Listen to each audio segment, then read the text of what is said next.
Кызын уядан учурарда кимеле кыйылып узатпаган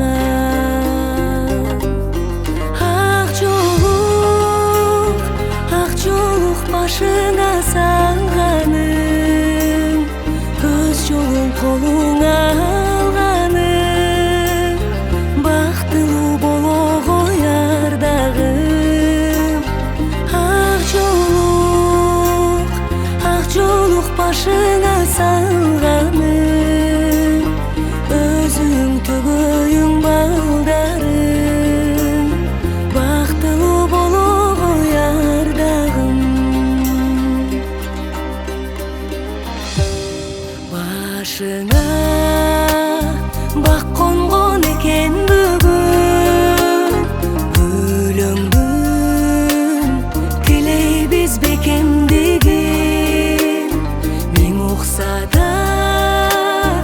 ата энең сезди